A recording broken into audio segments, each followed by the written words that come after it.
Hola, bienvenidos. Soy la doctora Gloria Ríos Marcuello, gastroenteróloga pediátrica de Clínica Alemana de Santiago. Hoy hablaremos de recomendaciones en alergia alimentaria en los niños. Voy a tratar conceptos generales para aclarar algunas nociones sobre qué es lo que es la alergia, cómo la enfrentamos y cómo seguimos a estos pacientes. Si vamos a la historia, en el año 75 a.C., este pensador, Lucrecio Iscaro, hablaba de lo que es alimento para un hombre puede ser veneno para otro. Y estas son las primeras nociones de que algunos alimentos podían hacer mal. Mucho más después, en el año 1906, Clemens von Pirquet, pediatra, acuña el término de lo que es alergia, donde involucra el sistema inmune. Y vamos a partir dando la definición de qué es lo que es alergia. La alergia alimentaria es un tipo de reacción adversa a los alimentos y se caracteriza por la participación del sistema inmune, que puede ser a través de inmunoglobulina E o por otro mecanismo a través de células o un mecanismo mixto. Las que son mediadas por IgE son las que dan urticaria o reacción anafiláctica.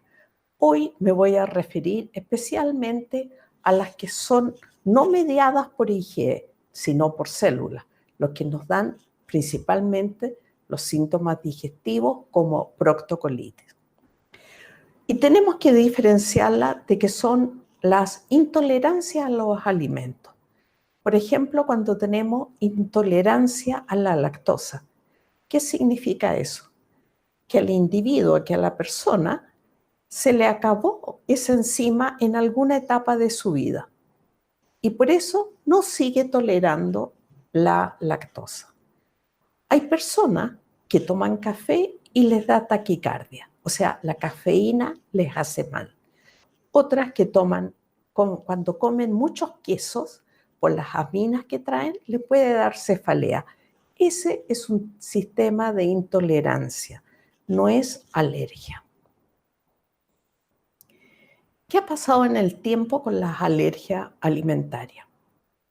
El CDC, que es el Centro de Control de Enfermedades de Estados Unidos, evaluó qué estaba pasando con el diagnóstico de alta en los cuales existiera algún término relacionado con alergia alimentaria entre 1998 y 2006. Vio que en los primeros 2 años habían cerca de 2.000 pacientes dados de alta con diagnóstico de alergia. 2001 a 2003, 4.000. Y 2004 al 2006 se duplica, va alrededor de 9.000 los pacientes con estos diagnósticos. O sea, hay un aumento exponencial desde esa época. En el 2016, en el 2010, se empieza a hablar de la epidemia de alergia alimentaria, porque se ve que afecta a todo el mundo, que aumenta notablemente. Es más frecuente en los niños que en los adultos. Aumentó como un 377% de las reacciones anafilácticas. Y se estima que 1 de cada 13 niños, un 8,5%, tiene alergia alimentaria. ¿Qué pasa en nuestro país? Hace un par de años, el grupo de gastroenterología de nuestra clínica hicimos un trabajo donde evaluamos la prevalencia de esta enfermedad. Se invitó a participar a todos los recién nacidos de la clínica alemana y del padre Hurtado y se les siguió por el tiempo de 1 año y se evaluó quiénes presentaban alergia y se detectó que 1 de cada 13 aproximadamente de los niños que nacen en nuestra clínica presentaba alergia alimentaria. O sea, no es todos los niños, pero 1 de cada 13 es mucho. Y estas cifras que vemos acá, en el Padre Hurtado se encontró una prevalencia de 5,2 y 9,2 en la clínica, que está de acuerdo con lo que pasa en el resto del mundo. En este mapa, que está publicado recientemente, vemos lo que pasa en el resto del mundo. Los que están pintados de color rojo son los que tienen más alta prevalencia.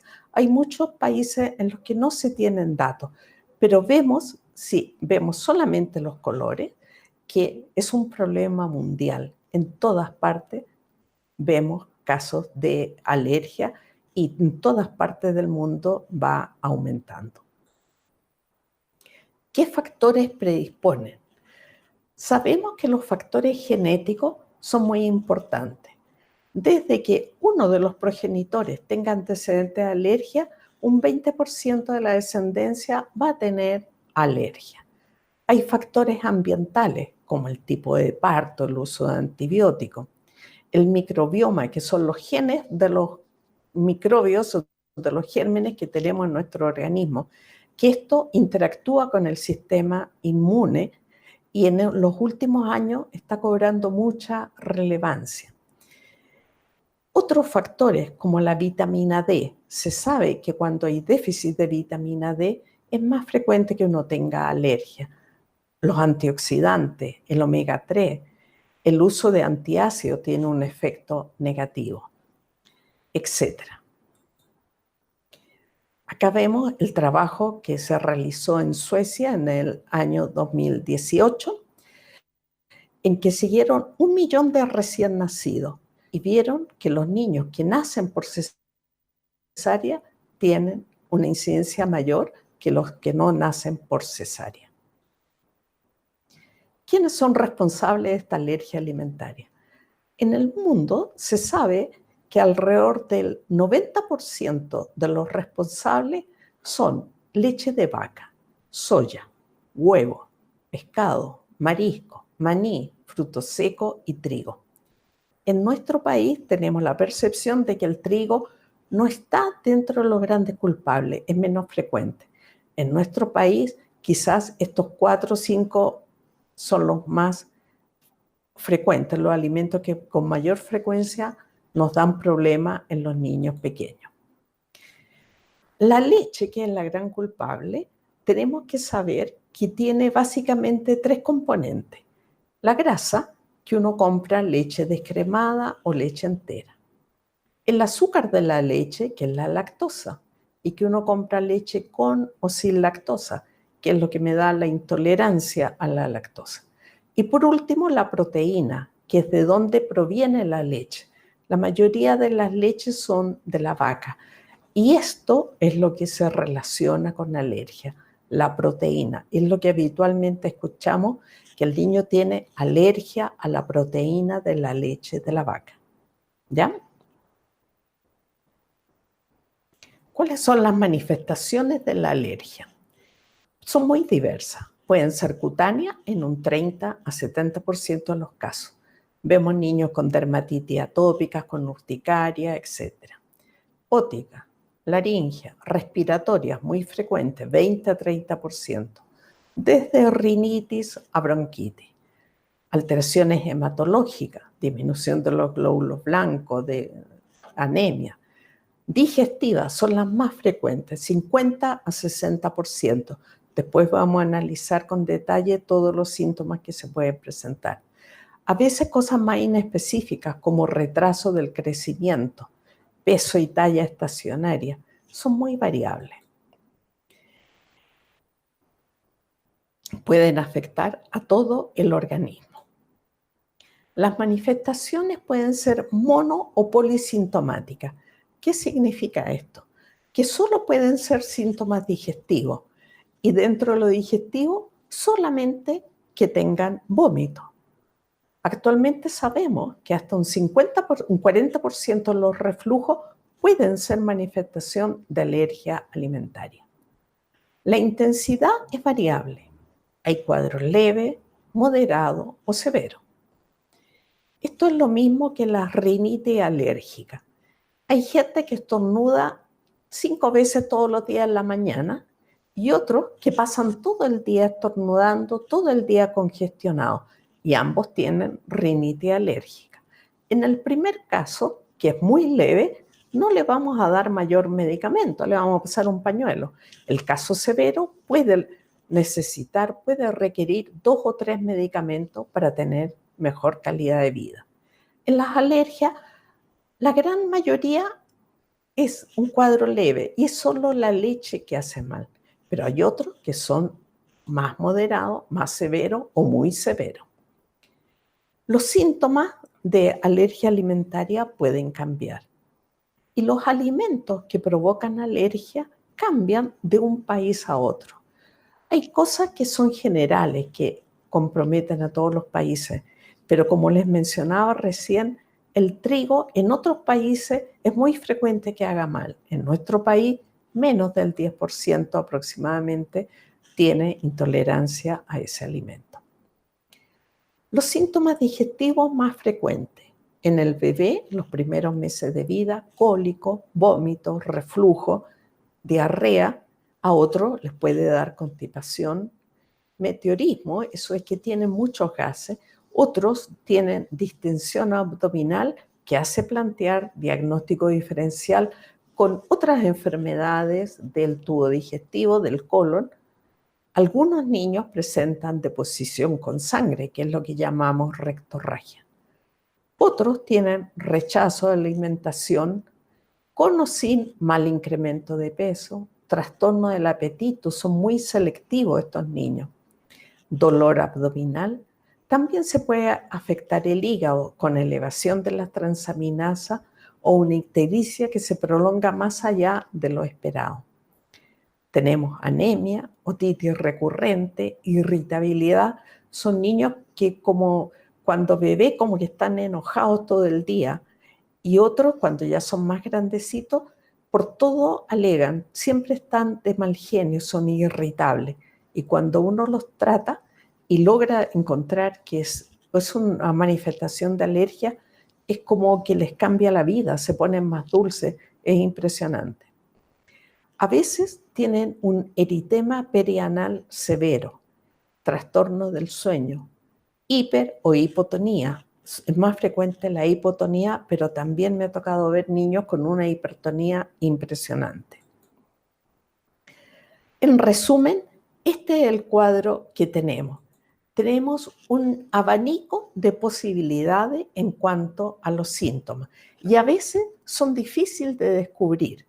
Tenemos cólicos, disfagia, síndrome de mala absorción, vomitador, constipación, y a veces son mono o polisintomáticos. O sea, un niño puede tener cólico y diarrea, otro solo rectorragia, y que son pintitas. O sea, la intensidad es variable y los síntomas pueden cambiar. Un niño puede partir con pintitas de sangre y después empieza con vómito.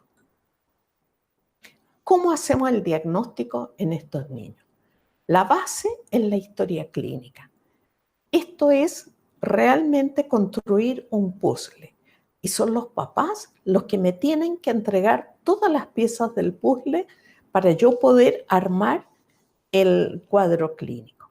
El examen físico también me va a ayudar, porque si además de los síntomas digestivos encuentro alteraciones cutáneas, como que se va apoyando el diagnóstico de una alergia alimentaria.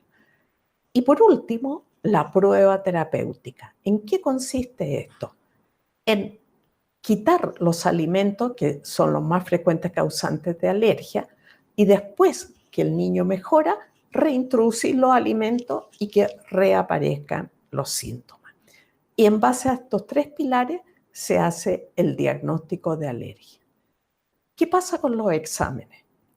La verdad que estamos acostumbrados que frente a una enfermedad realizamos exámenes de laboratorio para confirmar el diagnóstico. En este caso, los exámenes no nos ayudan mucho.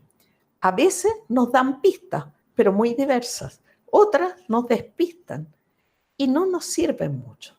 Los más frecuentes son los exámenes que pedimos, marcadores de inflamación de colon, como sangre oculta, calprotectina, una ecografía de abdomen, que nos muestre engrosamiento de la pared.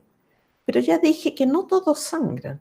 O sea, podemos tener un niño sumamente alérgico con un cuadro severo y que jamás en la vida va a sangrar. O sea, si sale negativo, no me descarta el diagnóstico. En algunos casos, la medición de la inmunoglobulina total y específica nos puede ayudar, pero eso es en el caso de otro tipo de alergia, cuando hay anafilaxia, cuando hay reacciones inmediatas. En las reacciones, las alergias que dan principalmente síntomas digestivos, esta inmunoglobulina están normales, porque no es ese el mecanismo.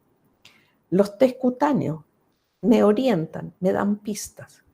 Las IgG y las IgE a mezcla de alimentos no están validados, no me sirven mucho en los casos de estas alergias no IgE, al igual que los otros exámenes de medicina alternativa que no están validados, son más bien un acto de fe. Entonces, el diagnóstico se basa en la historia clínica detallada, en la prueba terapéutica y en la contraprueba que debe ser programada cuando el paciente está asintomático, le damos el alimento y reaparecen los síntomas. ¿Cómo es el manejo de la alergia? Es difícil. Tenemos que considerar el cuadro clínico, el tipo de alimentación del niño, si está tomando leche materna o está tomando fórmula. Tenemos que diseñar una dieta hipoalergénica equilibrada, evaluar la respuesta al tratamiento y hacer un seguimiento del paciente. O sea, realmente es como diseñar un traje a la medida y probarlo y ver que quede bien. El niño que está con leche materna, le vamos a dar a la madre una dieta sin leche de vaca, de soya y frutos secos. Y vamos a evaluar cómo responde para ver si continuamos con esa línea. En los niños que están con fórmula, vamos a dar una fórmula extensamente hidrolizada o aminoácidica. ¿Qué significa esto? Que la proteína de la leche se ha modificado. Esta es la proteína de la fórmula láctea habituales. Es una cadena de carbonos, una larga cadena. Las fórmulas parcialmente hidrolizadas, esta cadena se ha cortado en trozos y tiene menos posibilidad de dar alergia. Pero no es tratamiento de una alergia alimentaria. Las que son terapéuticas son las fórmulas hipoalergénicas, que son las extensamente hidrolizadas, que tienen una efectividad de un 80-90% de los casos, y las aminoácidicas, donde las proteínas están en su mínima expresión, que son los aminoácidos y que no son capaces de montar una reacción alérgica. Y estas funcionan, cada una de ellas, en un 98-99% de los casos. ¿Qué pasa cuando está con leche materna? Le vamos a quitar estos 8 alimentos responsables del 90% de los alérgicos. O sea, tenemos el resto de los alimentos tienen muchas posibilidades de hacer bien. Y no es que todo vaya a ser mal. Eso hay que tenerlo presente. Estos son los grandes culpables. Y habitualmente le decimos a la mamá, coma en forma ordenada y trate de evaluar cuándo su hijo está mejor, cuándo está peor y qué es lo que comió cuando el niño presenta molestia. Y así vamos detectando qué es lo que hace bien y qué es lo que hace mal. Hay 2 estrategias de manejo en esto de el diseñar la dieta.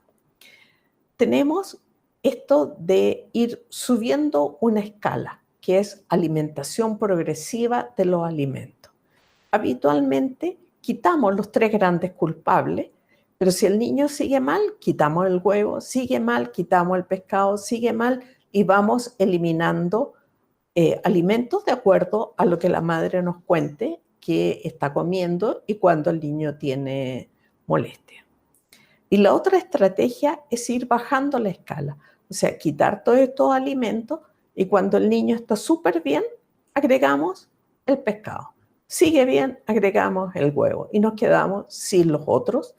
Y también esto puede aumentar otros alimentos que vamos a eliminar dependiendo el cuadro clínico del niño. ¿Cuáles son los problemas al indicar la dieta hipoalergénica? Primero, que no hay ningún alimento 100% seguro. Cualquier alimento puede dar alergia y por lo tanto tenemos que comer en forma ordenada e ir evaluando. Segundo problema, que hay fuente oculta de alergeno.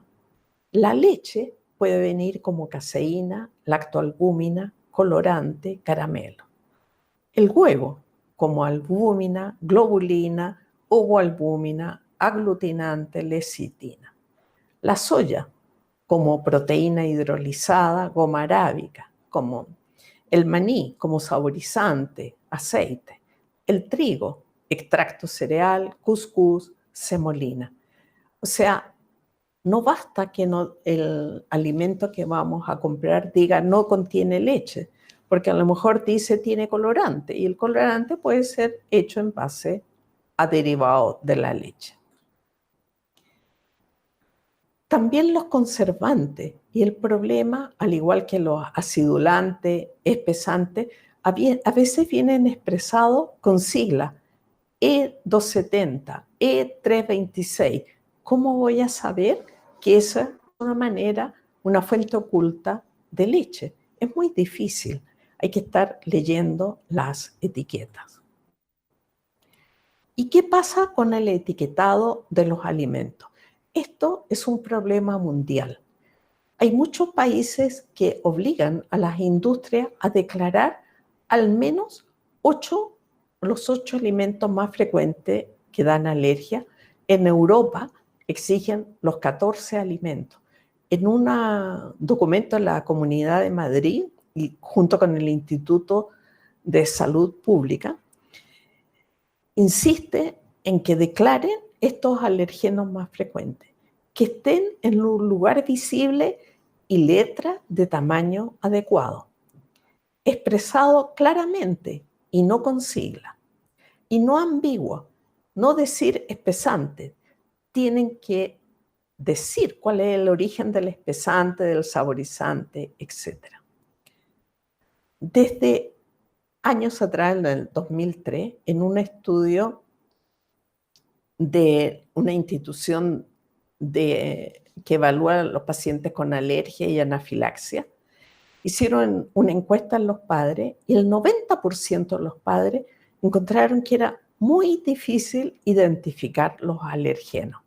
O sea, no es problema que en nuestro país nos cueste, en todo el mundo pasa lo mismo. Y esto de identificar los alergenos es más crítico para los pacientes que presentan anafilaxia, que esas son reacciones inmediatas y graves. ¿Cuál es la meta? Es lograr una dieta variada, equilibrada y nutritiva. Y tenemos que lograr un equilibrio entre la madre y el hijo, porque hay nutrientes que la madre pasa al hijo. Si mi hijo no tolera que yo coma espinaca, tengo varias verduras que la pueden reemplazar. En la fruta, el kiwi a veces da alergia, pero tengo manzana, pera, tengo otras opciones. Y eso es lo que tenemos que aprender a buscar. ¿Qué es lo que podemos reemplazar? En los granos, a veces las lentejas dan alergia, pero puedo comer poroto a garbanzo y tengo la nutrición de este grupo de alimentos. Y esa es una de las metas del manejo de la dieta. ¿Qué pasa cuando hago una dieta muy estricta? Cuando no tomo leche de vaca, tengo déficit de calcio y vitamina D. ¿Y qué debo hacer? Suplementar con calcio y vigilar la vitamina D. Tomarme un examen de vitamina D, si está bajo debo tomar. Cuando no se come huevo, hay déficit de colina, de vitamina B12, de biotina. ¿Dónde puedo encontrar colina que tiene que ver con el desarrollo neurológico? En las habas y hay otros alimentos. Cuando no como vacuno, déficit de vitamina B12, fierro. ¿Qué debo hacer? Medir la vitamina B12 en la madre, porque la madre pasa a través de su leche vitamina B12 al niño y cuando el niño tiene déficit puede presentar un cuadro neurológico que es grave. El pescado aporta omega 3, vitamina y minerales. Puedo suplementar con omega 3. El trigo tiene vitamina B1, B2, folato. Si no puedo comer trigo, comeré otras harinas que posiblemente no vengan fortificadas con folato, pero los puedo obtener de otros alimentos. Los frutos secos, vitamina E, grasa. La vitamina E la puedo encontrar en el aceite de oliva, en la palta, en la papaya, en los garbanzos. O sea, tengo un plan B, tengo opciones que pueden reemplazar a los alimentos que frecuentemente uno debe eliminar de la dieta.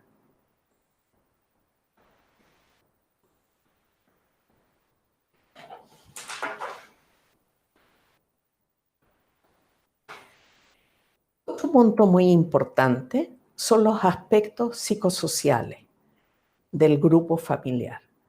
Las alergias alimentarias producen en las madres y en la familia ansiedad, produce estrés. A veces llegamos a cuadros depresivos y en este caso tenemos que pedir ayuda precozmente. Se ha visto en muchos estudios que hay un deterioro de la calidad de vida en esta familia. Y muchos de estos sentimientos de ansiedad, de estrés, son normales y es importante que se discutan con el equipo de salud. El verbalizarlo y saber que es frecuente, como que baja un poquito la ansiedad. No son solo ellos, hay muchos que están igual. Cuando uno hace el diagnóstico de alergia alimentaria, la mayoría de las madres ya vienen como sospechando y como que se les viene el mundo abajo. Sabemos que las alergias alimentarias son agotadoras. Es como subir una montaña. Son mortificantes. No es un camino recto, es un camino zigzagueante y a veces con piedra, que uno se cae. Y eso duele, pero se puede seguir. Para enfrentarla se requiere una planificación. Cuando yo voy a subir una montaña, yo me preparo. Tengo bastones, compro zapatos, compro equipo y me organizo. Y de esta manera el camino puede ser menos difícil. ¿Cuáles son las situaciones habituales que a veces agotan? La familia y los amigos a veces no comprenden esto. Dice, ¿cómo va a ser tanto? Y eso deprime más a las madres. No creen en esto. Subestiman el tema. Come un poquito, ¿qué te va a pasar? Y en la noche, ellos comen en la tarde y en la noche pagan las culpas. Los bebés se sienten mal. A veces inducen o hacen pruebas con alimentos peligrosos. Algunas personas dicen, vamos a probar qué pasa. Y cuando pasa algo se quedan callados y no declaran. Y el médico se quiebra la cabeza buscando qué es lo que está pasando, porque a veces el niño que iba tan bien retrocede. Los padres, ¿qué conflictos topan? Buscan información en las redes sociales y a veces es difícil seleccionar la información más adecuada.